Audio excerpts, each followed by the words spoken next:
힐링가족 여러분 안녕하세요. 이번에는 탈무드 많은 사람들이 알고 계시죠. 또 읽어보신 분들도 많아요.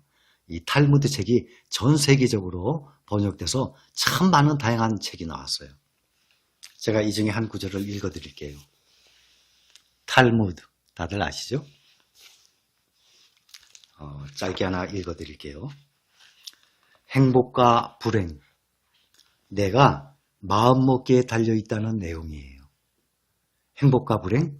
지금 불행하다고 생각하세요? 잘 들어보세요. 짧은 글입니다. 어떤 마을에 한 가난한 농부가 살고 있었다. 그는 어느 날 마을의 랍비를 찾아가 이 유대인 책 보면 이 탈무드 책 보면 랍비라는 말이 나와요. 선생님, 교사, 스승님 이런 뜻이에요. 랍비를 찾아가 눈물을 그스러며 호소했다.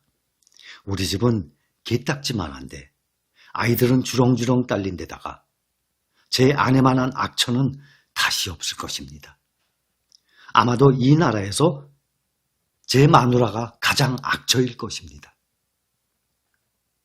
저는 어떻게 하면 좋을까요? 랍비가 말합니다. 자네 염소를 가지고 있는가? 물론이죠. 그렇다면 염소를 집안에 들여놓고 기르게나. 농부는 의아한 얼굴을 하고 돌아갔다. 그런데 이튿날 다시 찾아와 말했다. 견딜 수가 없습니다.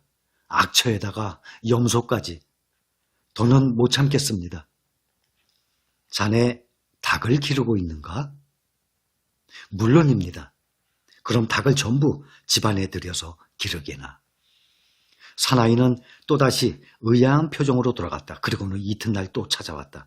이젠 세상이 끝장입니다. 그렇게 괴로운가? 악처 마누라에다가 염소에다가 10마리 닭에다가 도저히 살지를 못하겠습니다. 랍비가 말합니다. 그럼 염소와 닭을 모두 밖으로 내몰고 내일 또 한번 찾아오게나. 이튿날 그 가난한 농부는 다시 찾아왔다.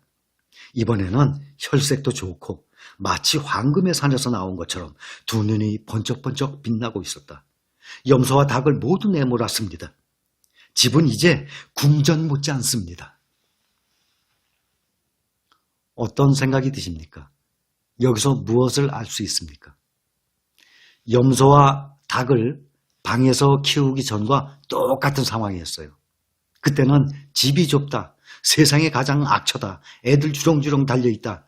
불평, 불만, 불행한 말만 쏟아냈었습니다. 그런데 염소와 닭을 한 집에서 살아보고 난 다음에 그 고통을 느낀 다음에 내보내고 그대로 원위치 되니까 정말 행복했습니다. 사람의 마음은 불행과 행복, 내가 마음먹기 달려있어요. 불행하세요? 가난하세요? 이런 말도 있어요. 탈무드에.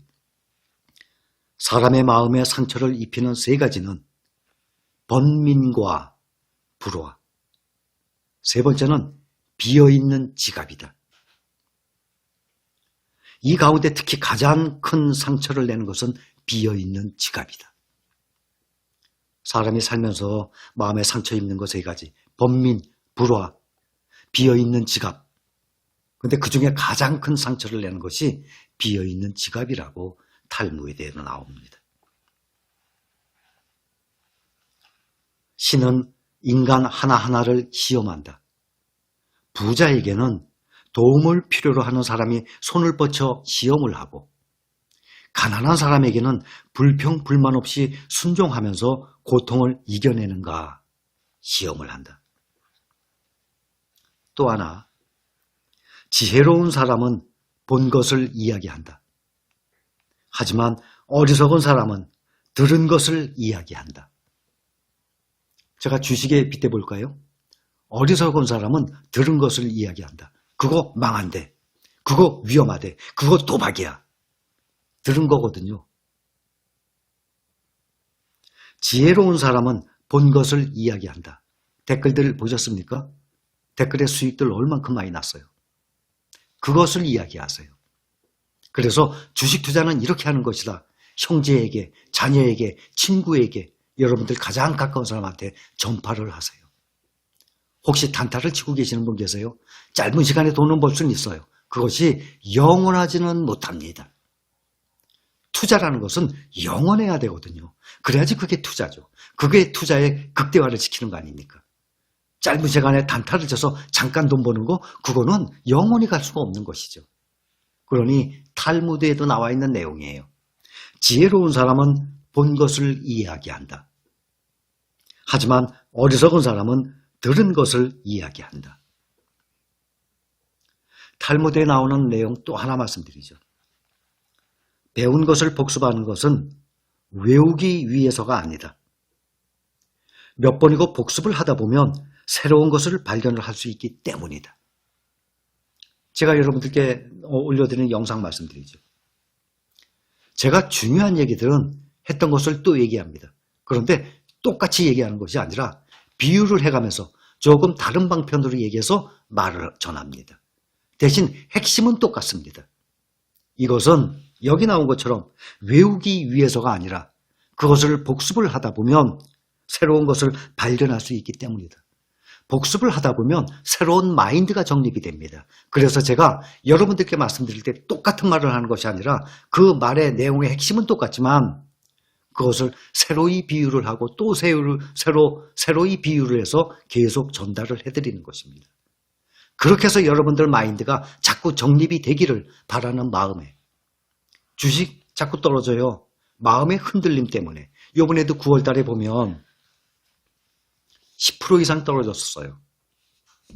그러면 그때 많이 공포를 느끼고 근심 걱정하고 무서워서 다시 그 중요한 그 귀한 그 명품 주식들을 내다 판 사람들 분명히 있어요. 그 후에 어떻게 됐습니까?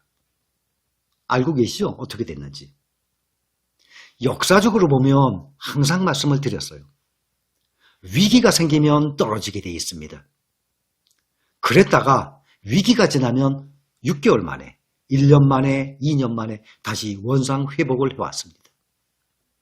위기가 오면 팔고 난 다음에 더 밑에서 저점에서 사면 제일 좋습니다.